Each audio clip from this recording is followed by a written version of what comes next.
खिलजी वंश के बाद में तुगलक वंश के बारे में देखते हैं। तुगलक वंश का शासन है 1320 से 1398 ईस्वी। 5 सितंबर 1320 ईस्वी को खुसरो खां को पराजित करके गयासुद्दीन तुगलक 1320 ईस्वी में दिल्ली के सिंहासन पर बैठा और तुगलक वंश की स्थापना की। गयासुद्दीन ने अलाउद्दीन के समय में लिए गए अमीरों की भूमि को पुनः लौटा दिया।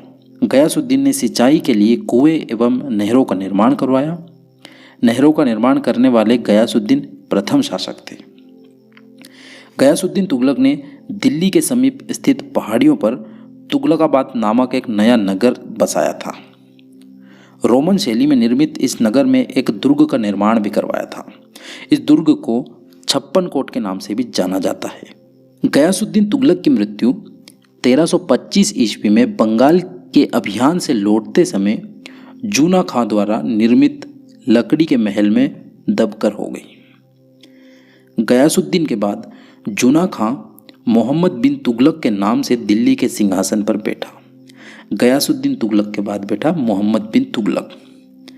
मध्यकालीन सभी सुल्तानों में मोहम्मद बिन तुगलक सर्वाधिक शिक्षित, विद्वान और योग्य शासक था।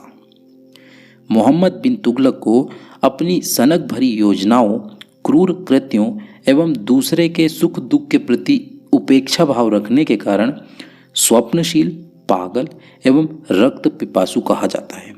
एग्जाम में ये क्वेश्चन आ जाता है, रक्त पिपासु किस शासक को कहा जाता है? तो मोहम्मद बिन तुगलक को रक्त पिपासु कहा जाता है।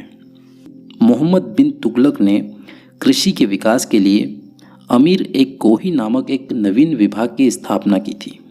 इसने अपनी राजधानी दिल्ली से देवगिरी में स्थानांतरित की और इसका नाम रखा दौलताबाद। अफ्रीकी यात्री इब्न बतूता लगभग 1333 ईस्वी में भारत आया था। सुल्तान ने इसे दिल्ली का काजी नियुक्त किया था। किसने? मोहम्मद बिन तुगलक ने।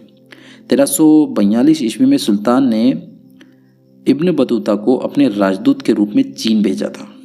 इब्न बतूता की पुस्तक रहला में मोहम्मद बिन तुगलक के समय की घटनाओं का वर्णन है। इब्न बतूता ने अपनी पुस्तक में विदेशी व्यापारियों के आवागमन, डाक चौकियों की स्थापना और गुप्तचर व्यवस्था के बारे में लिखा है। मोहम्मद बिन तुगलक ने प्रभासुर नामक जैन साधु के साथ विचार विमर्श किया था।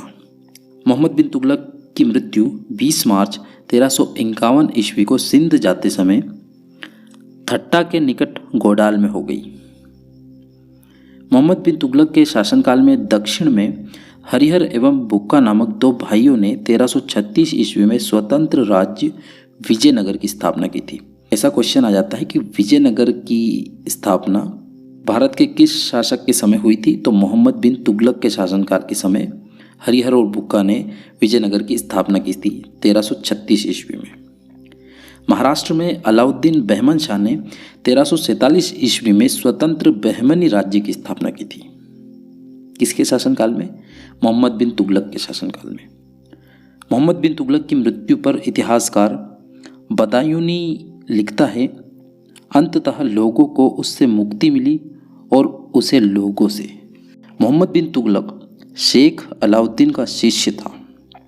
वह सल्तनत का पहला शासक था जो अजमेर में शेख मुइनुद्दीन चिश्ती की दरगाह और बहराइच में सालार मसूद गाजी के मकबरे में गया।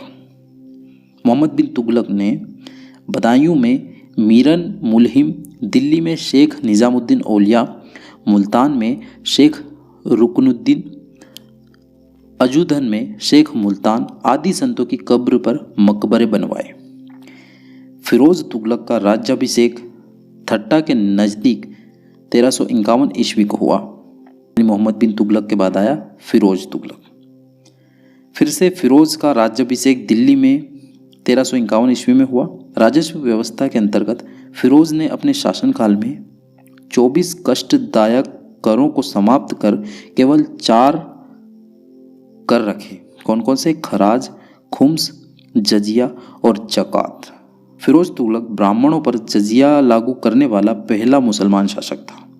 फिरोज तुगलक ने एक नया कर सिंचाई कर भी लगाया जो उपज का 1/10 भाग था।